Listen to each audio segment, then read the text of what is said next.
Welcome into Inside LAFC podcast, and you can already tell it's a very special show. Before I introduce the one and only, and you know who he is, but he will get an introduction nonetheless. Let's just do it right now. It's Benny Feilhaber, ladies and gentlemen. He's back.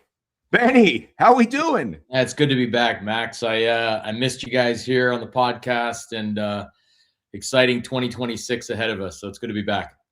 For some of them new to Inside LAFC podcast, Benny was our co-host, former LAFC player in the inaugural year of 2018, and incredible insight, legendary U.S. men's national team player as well. And he's just an all-around good guy. And I know everyone probably would love to see me chat for 45 minutes without taking a beat, but I can assure you this will be much better. I know you guys are, I can hear you clapping and pumping your fists from the distance. Here we go, the comments rolling in. Good to see everyone. A reminder to like the video, subscribe to the channel, and support LAFC here on our handles on YouTube and Facebook. We are live on both, and we are heading into the season. The Coachella run is over. We're going to break that down and look at where LAFC stands. So let's get right into it. Real quickly, I want to say hi to Coog Joe, who I met at Coachella there on Sunday, and his son, whose name escapes me because I can't retain all those names, but good stuff to see everybody. It was a great turnout.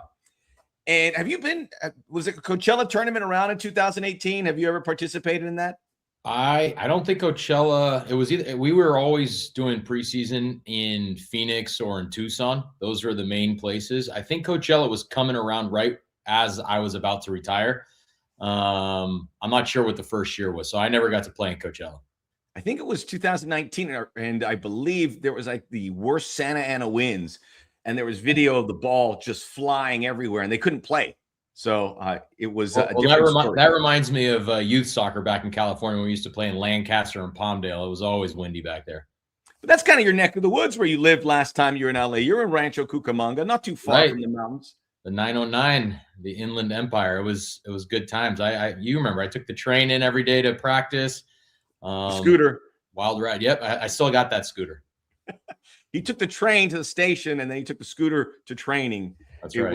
It was amazing to watch. Commitment right there. But that's a hotbed for soccer. Great to see all the folks from the 909, the High Desert, all that where so many great players have played. I mean, Aaron Long is from Riverside down the street there. Brian Dunseth is from Upland, not too far. Carlos Bocanegra. So it is fertile ground. A lot of good players, which is a good opportunity to connect to that area, expand LAFC's brand, and so much. But let's talk about this Coachella tournament. And a reminder, as LAFC wrap up, they had a couple games, culminating in this game Sunday against New York City FC.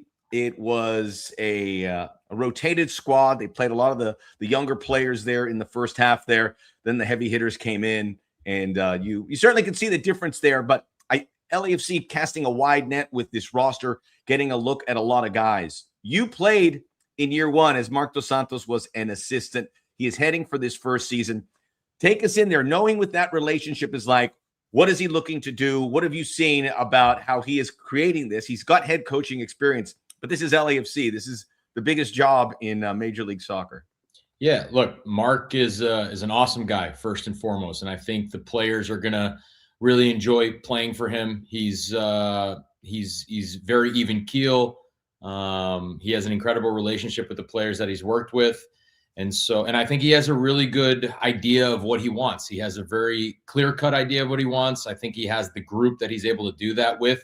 His one other head coaching stint in MLS was with Vancouver, and I think it was in a completely different circumstance at the time that he has now with LAFC.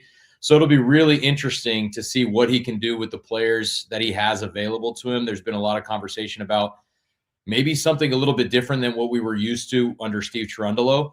And so it'll be really, really interesting to see some of these early games, what players he likes to use, what formation, what style, how much of the ball are we going to have, how much are we going to try and counter at times, et cetera. And so that's basically what I got my eye on here in the beginning of the year.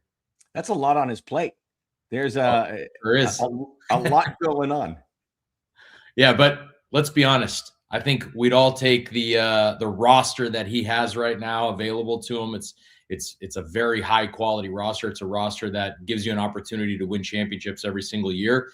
And so as a coach, you want those kind of problems, right? Where you're debating whether, man, am I going to play a little bit more defensive? Am I going to want the ball? Am I going to try and attack? Am I going to high press? Which players am I going to play here and there? And so I think there's tons of options. There's a lot of depth on this team and obviously a ton of quality. This is Inside LAFC Podcast. We are live on LAFC YouTube, LAFC Facebook. Benny Feilhaber here on the program as we will get into the season, which is just days away, an exciting time.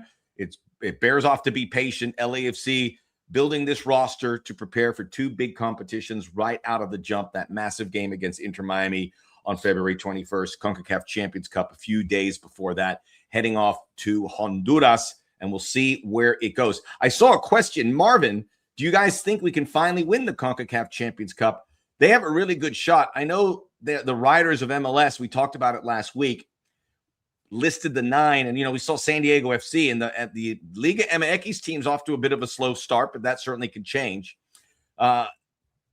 The writers of Major League Soccer, of the 9 teams in the preseason, listed LAFC as the top option for MLS success. That might play a big role because of the bracket. I think they were talking, Benny, that Inter Miami's got a much more complicated route. LAFC, all due respect to the Central American teams, you can stub your toe there, but they have Real España, and then they have Alajuelense, who awaits the winner here. And they can avoid the Liga MX teams. They avoid Inter Miami. But I think they have a shot. But, man, this is a slog. And LAFC have good history in this tournament, at least getting pretty far into it. Yeah, and I think the other thing that you got to take into consideration is this entire season is going to be a little bit of a different season, right? We have the World Cup in the summertime, and so the scheduling is all, a little bit different. And I think that the CONCACAF Champions Cup in the beginning here of this season is going to take precedence, is my guess, in the eyes of Marc Dos Santos and LAFC. And so we're going to see a team ready to go after it. Obviously, it's a championship that LAFC has yet to win. So I do think that there's going to be a lot of effort and going into it in the beginning of the year. And so, yeah, I would expect a deep run and hopefully something even more at the end of it. Some of the comments. Party Boy Wolf, have you been in here before? He goes, let's go black and gold. El Guapo Dog, let's go. So everyone rolling in. We did mention Joe, who is, I hope I didn't reveal your identity. We'll call him Dakug because that's his handle. Said he is. Well, you already said his name. I know it's too late. The cat's out of the bag. Cat's out of the bag. I'm too old to sit in the sun anymore. I will say I think it's a great competition. And the LAFC game was at noon against New York City, 10 a.m. on the other field. This is the Coachella Festival grounds where they have the music festival. At 10 a.m., it was the LA Galaxy and the Chicago Fire. Saw the end of that game. There's a seating there, a bleacher seating, about 800, 900, maybe more. I'm not good with the eyeball test. Completely packed on the Galaxy side, completely packed on the LAFC side. Spoke to the media there that have been there every year. They said this was the most well-attended. You could see just a lot of fans coming to see there. Obviously, Son Heung-min's a big draw. He's there. He did his lap and made those appearances as well. But the only thing, they got to put a little more cover on the bleachers because it's roasting there. And Benny, I know you're in the Midwest, and I see people in New York talking about how cold it is. And they look at us in Southern California, and they're envious. I got to say, we want a winter here. It was 90 degrees out there. I was falling apart. So I just want it's February. I don't want a 4-month winter, but I want a little bit of a winter. I think that's fair to say. You don't want a winter. Trust me. We've been in cold weather out here, and today, for the first time, we got sun, and we're 70 degrees over here. So I was outside enjoying the sun for that little bit. Maybe was it in Indio? Is Coachella in Indio? Yeah. So you go down that Monroe off the 10 freeway. They sent some of the sun over here to Kansas City for me to bathe in it for a little bit today. So that was nice, and I thank you. We'll try and send you some of our cold. Dakug, it was a really amazing event. Definitely going to make it an annual thing. Do it. And I love the fact that we can plug into that part of Southern California. Jelly Boy, who's Ruben, he says, Coog was in the VIP tent. I was baking in the sun. As I say, bring your sunscreen, bring a hat. I had to do some hits from there, so I couldn't wear a hat because I can't mess it up. Hello, Mr. Bretos. And how about a hello, Mr. Feilhaber, the Chris? You got to get in there. We did get some love here for you. I'm going to find that comment from our guy, Craig. Benny is back. Max has been doing a great job, but double acts are always fun. Could not agree with you more. This is a 2-person job, maybe a 3-person job. Yeah, well, Sarah, our producer Sarah was excited to have somebody else talk to you and not make you go crazy here on the pod by yourself. So I'm glad I could be of service. She's in the control room rolling her eyes going, oh, how much bread off can one person take? Suffer. Inside LAFC podcast with Benny. We are back. So we looked at this roster. It's just the perception because, I asked Mark about it after the game, and he's trying to hit all the right buttons. And he has a list. You don't want to overwhelm it, obviously. You want it to come organically. But it's 4 or 5 days where these guys get to get out in a preseason, spend time together, room up, bunk up with each other, have some activities away from home so they can really lock into those teammates. Take us into that, Benny, and the value in it and the residual effect it has during the season, because you are going to spend a lot of time away, but this is the first time of the season. New players are there, so you can create friendships. Just how valuable that time is. It's very important. The preseason is not only a time to on the field get better, get fitter, understand what each player provides, the chemistry, but it's also incredibly important off of the field so that you can come together as a team, right? And you always hear every championship team has incredible chemistry in the locker room, off the field, and they want to play for one another. They want to fight for one another.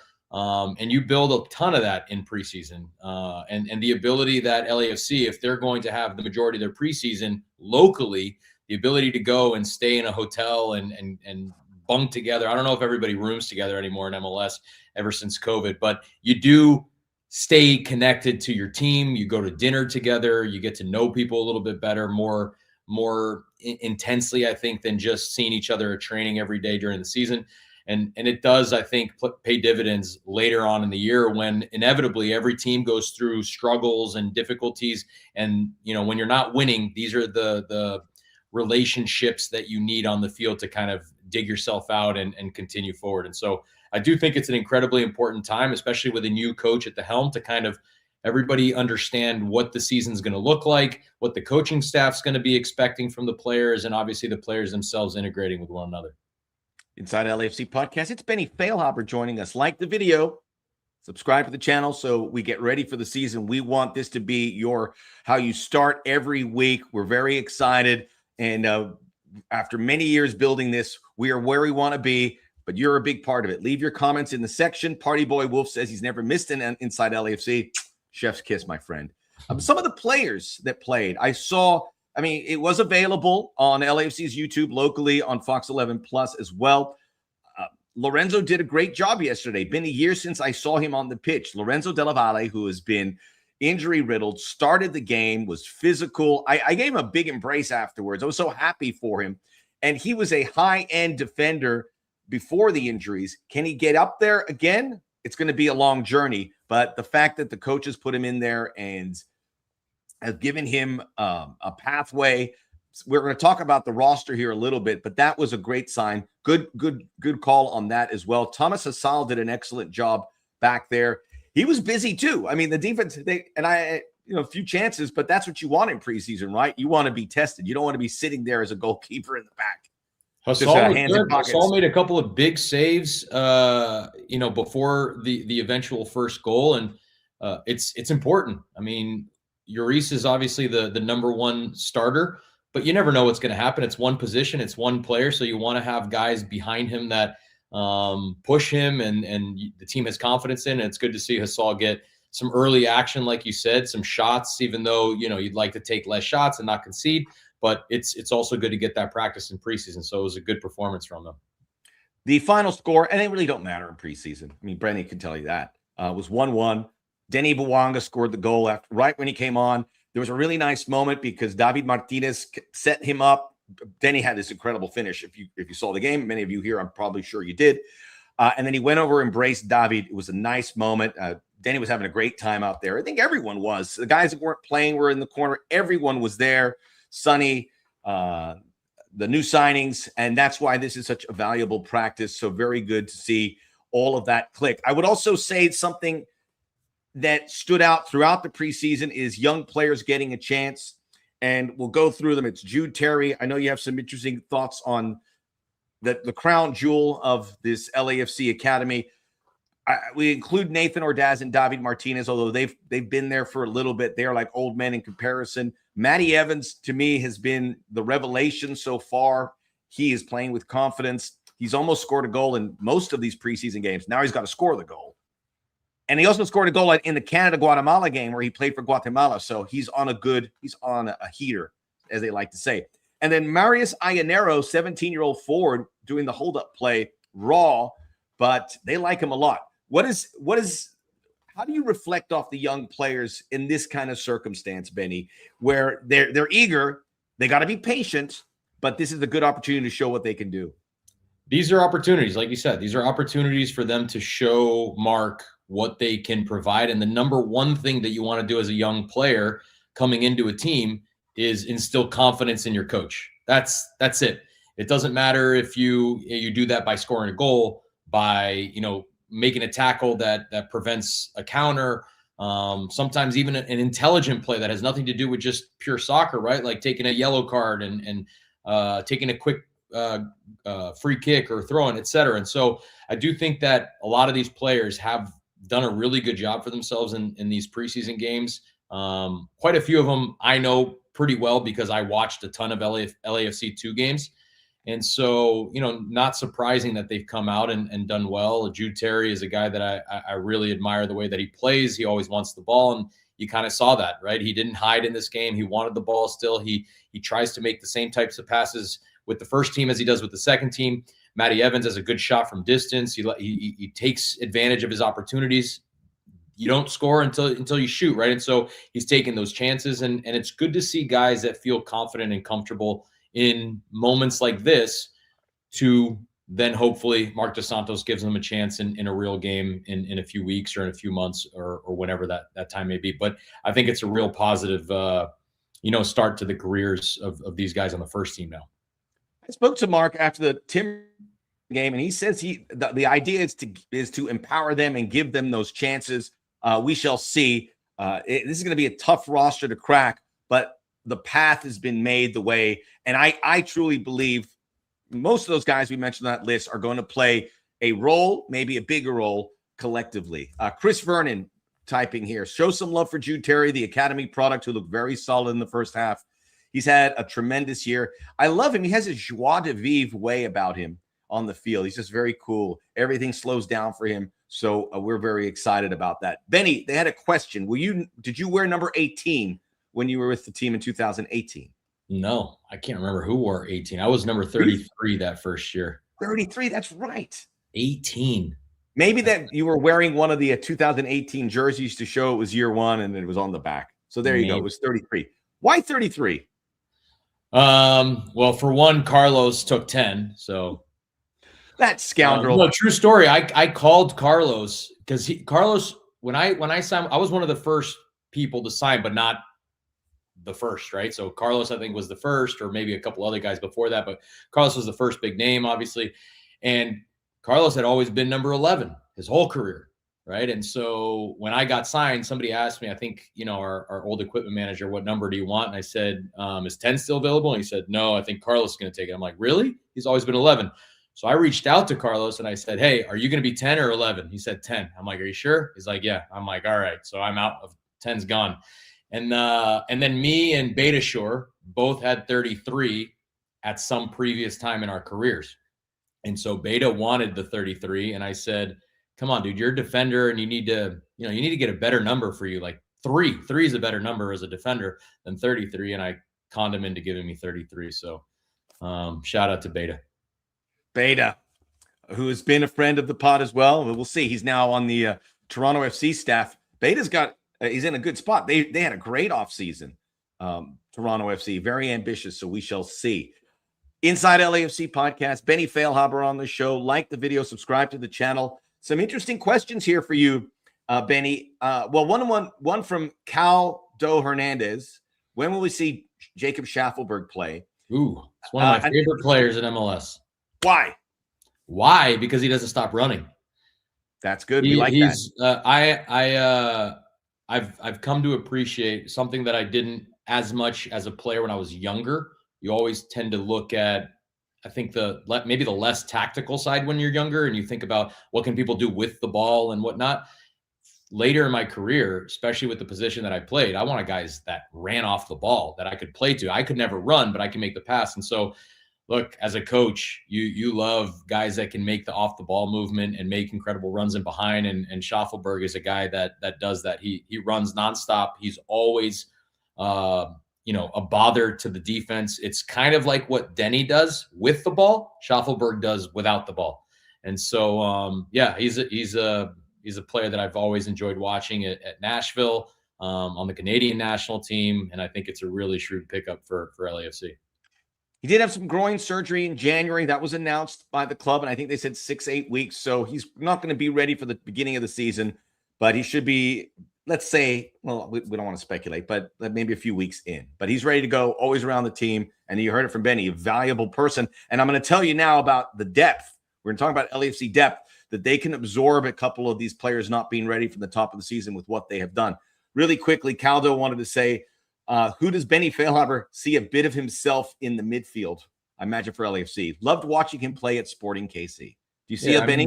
Benny was a jack of all trades. It's probably a little bit of a mix of Mark Delgado with a Tillman-ish.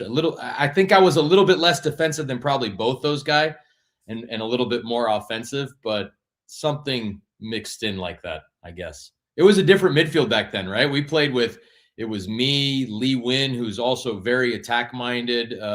We had Eddie Atuesta, who was a little bit more defensive, but still not nearly as defensive as like an Igor Jesus. And so Mark Anthony Kay, who also was able to kind of like play that 8 role. And so it was a little bit of a different team and different vibe in the midfield, where there's some really hard workers that cover a ton of ground on the team now, and maybe a little less of the offensive passing brilliance, let's say, that Lee had and I tried to emulate. Oh man, I missed that team. What a great time. And LAFC obviously hit the ground running, and they set the standard. They've kept the standard. Wanted to talk about LAFC depth, because this is my number one takeaway from the preseason. You have the top end players, Son Heung-min, Denny Bouanga, Hugo Lloris, Timothy Tillman, Mark Dog, guys that could certainly play or start for anyone in this league. And now the depth. And one of the things, it started, Benny, with signing all the players in the offseason, returning, from Nathan Ordaz to Ryan Hollingshead. They all re-signed and committed themselves. Timothy Tillman. So there's very little turnover for the first time in maybe since 2018, to be honest. Yep. And then they filled the gap with some players. And I just want to talk about each line. The goalkeepers obviously have Hugo Lloris. Thomas Hasal looks like a top-end backup with a guy who can play. Cabral Carter waiting his time. Central defense, you're waiting for Aaron Long to get back, but you have 3 proven guys, Ryan Porteous, and Kosi Tafari, who I think is going to really take another step. I think he now knows he's the guy. He's going to be a feature guy, and obviously Eddie Segura, Lorenzo Della Valle there as well, Ryan Nielsen, the fullbacks, Sergi, Ryan Hollingshead, and Artem Smolyakov, who was excellent. And then the midfield, as you mentioned it, Delgado, Tillman, Ryan Raposo, who can kind of go, Chouanier, Eustachio, who we'll talk about here in a moment, Igor Jesus coming back, Matt Evans, and then the forwards, Denny, Sonny, Nate, Martinez. I mean, it's a long list. Amin Boudry, who can go midfield. You mentioned Schaffelberg, Tyler Boyd, Ebobasi. This is not normal. I mean, most of those guys have, all of those guys, except for the young players, have a lot of experience. We expect the young guys to get there too. They've all played important MLS games, and it's going to be hard to get them all minutes, but you have 2 competitions. How good are we feeling about the width and breadth of how this roster looks? I think I was just in amazement just thinking about. It's crazy. As you rattled off those names, I'm obviously, we're in a different era, but naturally I think about, the era that I played 5 years ago, 10 years ago. And I mean, this team is unbelievable from top to bottom in terms of the depth. And I do think that MLS is kind of starting to head in a little bit of a different trajectory, where teams are being allowed to build really top top squads, right? And there's starting to become a hierarchy within the league. Of course, it's still built in a way where almost any team, I feel like, can win a championship any given year with how the playoffs are. And if you get hot, obviously injuries always add to the mix. But man, the quality that you see in LAFC, and kind of in a similar way on the Eastern Conference side with Miami, I mean, there's just teams that are just doing it a little bit differently, and the depth is starting to really become a massive part of how you build the roster and how you compete in these multiple championships. And so, yeah, I think LAFC fans and players and staff and everybody associated with the team should be really happy about the roster that John's been able to build. And obviously, like I said, it's going to be really exciting to see how Mark uses all these players and how he wants to see his team play, because I think that's been the biggest storyline into the offseason with the new coach is how does this change the way the team plays? I know that it was, with Bob, it was a completely different style than with Cherundolo, and now we'll see if that shifts again with Mark. Early indications it will, maybe some slight things, because Steve and Mark were intertwined with that preparation week in, week out. This is Inside LAFC podcast. Like the video, subscribe to the channel. Thanks. Leave a comment. We will get to those here. Your thoughts about how bringing back a squad where the last couple of years, LAFC integrating new players, they're integrating new players here, but they had that foundation, right? And how does it make it for the players? Easier, harder? I mean, I would imagine it's easier just knowing you have familiar faces, but is there a negative to that, or how do you approach that? No, especially in a situation where the last 2 years you've had to look around, if you're LAFC, to see who the teammates are because there has been so much turnover. I don't see any negative in bringing back quality players that were there last year. I think it makes the job of the new coach easier, right? It allows certain things to just naturally happen on the field where you don't need to coach maybe the positioning of the three central midfielders because they know each other so well. They know where they're going to be. They know the kind of passes that they're going to look for, et cetera. So I think that's just one example, but it allows things to be easier, right? In terms of building chemistry.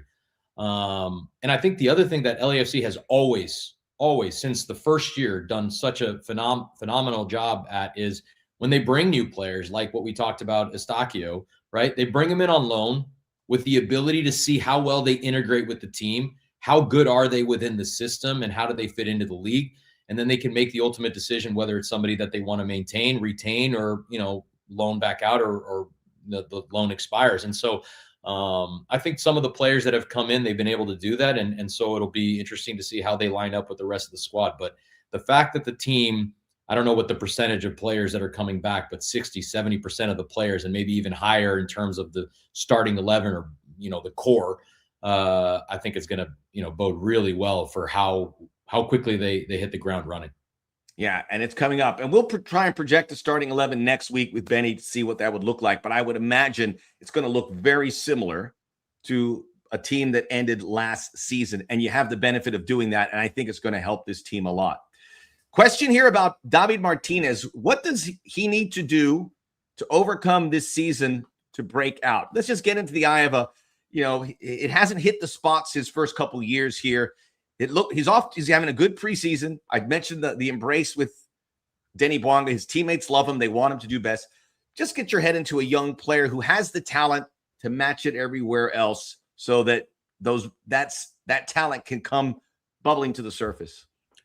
Well, one thing that we saw in the preseason game, you mentioned that he got the assist to Denny. The best thing that he did on that play wasn't the pass, because the pass was, floated up in the air. Denny did his magician's work that he normally does. But he tracked the ball and won it back at a higher, basically by the end line, and embodied the defender and was able to get the ball back into a dangerous spot. And so I think there's a lot of little things that I think David Martinez can do. One of them is the defensive work rate, is the ability to high press. I mean, you look at Denny Bwanga on the opposite side of the field, and for as many goals he scores consistently, how many times does he pick off the defenders with just quick steps and stealing the ball off their feet? And so can he take a little bit from Denny and kind of apply it to his game? Because he is he's very powerful in the way he dribbles and he runs. And so he could add that. And I think one other big thing, and this is something that, again, if I had my hat here, I'd put my coach's hat, but I think it's a little early for that still, Max. But I would say, how often can we find David Martinez on the run, right? And one guy that could help him a lot with that is Schaffelberg, right? He's very rarely is Schaffelberg posted up on the sideline asking for the ball to his feet for now him to take a guy one-on-one. And I think David Martinez does that a lot. How often can he be on the run? So when he receives the ball, he's already beyond the back line. I think those things will really add to his game. It'll give him some moments where he can score goals that are much easier than dribbling 2 or 3 guys. It'll add moments where he can get assists across, the ball for either the 9 or Denny on the opposite side. And so I do think that that off the ball movement is going to be a big part of his game for him to start expanding what he can do, as opposed to only being the really high quality dribbler that we know he is. Get your questions in for Benny. How about that answer? There you go. That's a lot. I mean, I love it. It just got me really excited for David Martinez and this team and this incredible roster we've talked about. Inside LAFC podcast live every Monday, 12:30 Pacific time, 4:30 early Monday or Tuesday in Korea, to our Korean friends who are out in big numbers at Coachella to talk about Sonny Mania. Well, a little quick word about that. I want to go through some of the comments quickly. LA, so cute. I saw you. He says, I said hi to me yesterday. Got to see so many folks who listen to the pod. Appreciate everyone coming by and having great conversations. To see the passion that everybody has for this team is fantastic. We're seeing it snowball. So it's very, very good. We're going to get through some of these questions. There's some more coming in. I think they heard that answer. They want more. When does Igor Jesus come back? It'll probably be the summertime. I think John Thornton addressed that with earlier in the week. And I want to talk about Sonny, because he didn't play, but he was there. Marc Dos Santos was asked if this was an important game, he would be in there. So it's just cautious approach, getting ready. You can assure you he is the pros, and Sonny's going to be ready to rock. But he did make the rounds there. Sun shirts. I was driving back from Coachella. I was on the 10 freeway. I was at a rest area because I had to go to the bathroom. And then 3 cars next to me with 6. I'm not exaggerating here. 6 people with Son Heung-min jerseys coming out to hit the rest stop. The byways and highways of the United States, things you never thought you'd see, but now you do. So this is, we haven't seen a lot of the preseason, but he's there. And now this anticipation building towards his first full season. We haven't spoken to you, Benny, but your overall impression of what this talent has been able to do and what he can do now that he's had a full off season to prepare for a full MLS season. I'm trying to remember, right? Sonny was signed, I think, after the last episode that I was on the show, and it was very soon thereafter. I think that's why we signed him, because you it must have been. But no, so I mean, I remember reading about the news, and I even think I remember texting John Thornton about it, that it was a no doubter, right? It was going to be a home run type of signing, and the reasons are because of the type of player that Sonny is.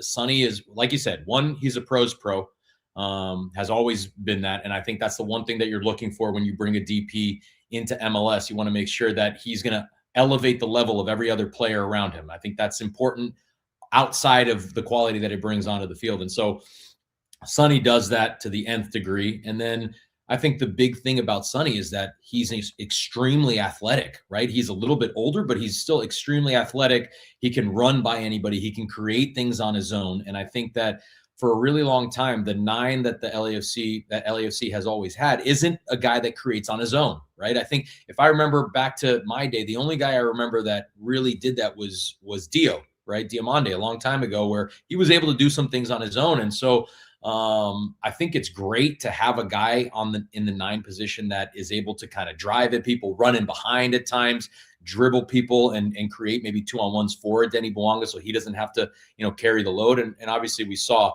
the kind of not only friendship off the field, but the chemistry between those two at the back end of last season. And I can only imagine that's going to keep growing. And so a hell of a signing for LAFC, and I think we're still going to see more from him than we did last year.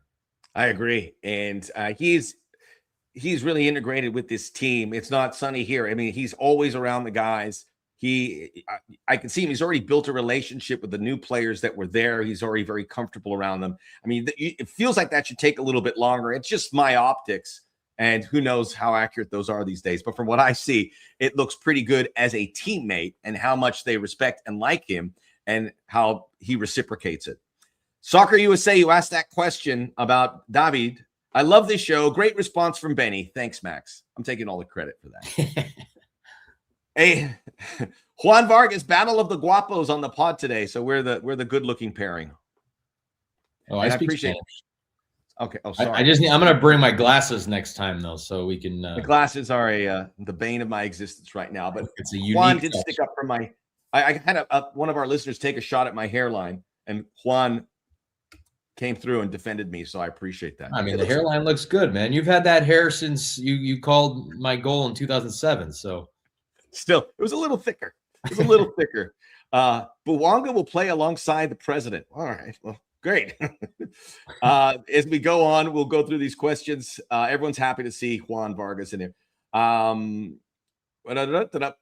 does Sonny going to be ready for the season when he hasn't have enough playing time? I can assure you, if you look at the LAFC training, he is training a lot. So he will. Everyone gets ready in their right way. We'll see. We'll see how it looks. Obviously, I can understand that, but when the season starts, I imagine we'll see Sonny in both competitions ready to go. And he's there at the team. It's not like he's not around the team. So I would feel okay about that. Let's go. LAFC Inter is about 2 weeks away at Los Angeles Coliseum. I do have some news I wanted to share as well, because people have asked about this. The new primary kit releases tomorrow. Will be available at LAFC HQ starting at 9 a.m. tomorrow. The new kit available Tuesday, tomorrow. Also available on MLSstore.com, Adidas.com, starting at 8 a.m. if you want to get a head start. You a jersey guy, Benny? I would. I'll take a medium Schaffelberg on the back, please. You can send it to me. I'll send you my address. Yeah, that's the one I want this year. I'll wear it on the show, and then when I get it. By the way, I saw a lot of jerseys. It wasn't just Sun or Buwanga. I told Sergi Palencia, two people had a Sergi Palencia shirt. I mean, that's a good shirt too. Sergi I've never met him, but he seems like someone I'd like to play with. So excellent player. I think you guys would make sweet music together on the field and beyond. It'd be amazing. I was at the gym, the Bay Club in El Segundo. I saw someone with a Kwadwo Opoku jersey. Is he still in Montreal? He's still in Montreal. I took a photo with the guy, sent it to him, and he was very moved. So there you go. Nice. Diomande mentioned. We did get a Dio mention on the show. I wonder if he's still playing. We need an actual striker. Listen, Danny can play. Sonny can play. I think Sonny's playing as the 9, is he not? I mean, unless he changes the system, I think Sonny's playing the 9. Yeah, I see a lot of goals here. I really do. Boudry, we haven't really seen much, but all the reports are he's good. I think the midfield will start getting more goals. It should be pretty good. Sonny needs to bring us a Korean youth national team player like Chiellini brought Della Valle. I would certainly imagine it's possible. Think about the adoration of young Korean players for Son Heung-min. I mean, they probably have an LAFC jersey already in their closet. Yeah, it's possible. Katie Burris. Yeah, Sonny is I think we underestimate. He's like a god in South Korea, I believe. I mean, that's what it seems like to me.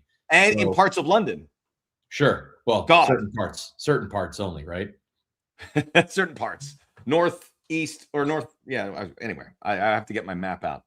Katie Burris, I saw her there. Max, you're so fun to catch up with. Had a great chat with her. Good to see you too. Here we go. I will set my alarm. I think they're talking about the jersey. It's out. Benny showing off his medium size, up the XL guys. Still a medium after all these years. I used to be Benny. Small. Now I'm, schmedium now. Yeah, I'm never going to be XL. If I'm ever XL, I'm going to need a talking to. I like the next question. How about you got to give the score prediction instead of you ask me. What's the score prediction against Inter Miami? Put you on the spot. I saw somebody, I couldn't remember, but they asked, they're worried because LAFC have the game in Honduras on the 17th, and then they have Inter Miami on the 21st. So, yeah, it's going to be tight. The game is at home.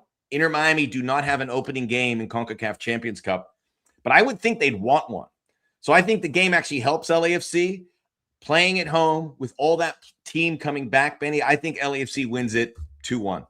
And I think Inter Miami might be a better team at the end of the year or the middle of the season, I'll say.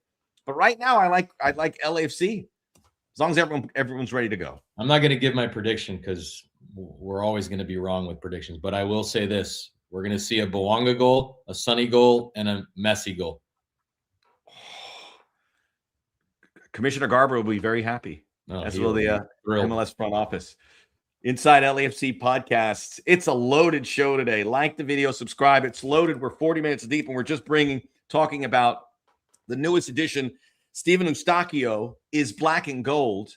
This is a guy who's going to start for the Canadian national team, another Canadian, so that paying off with Marc Dos Santos at the top, Ryan Raposo, Thomas Hasal.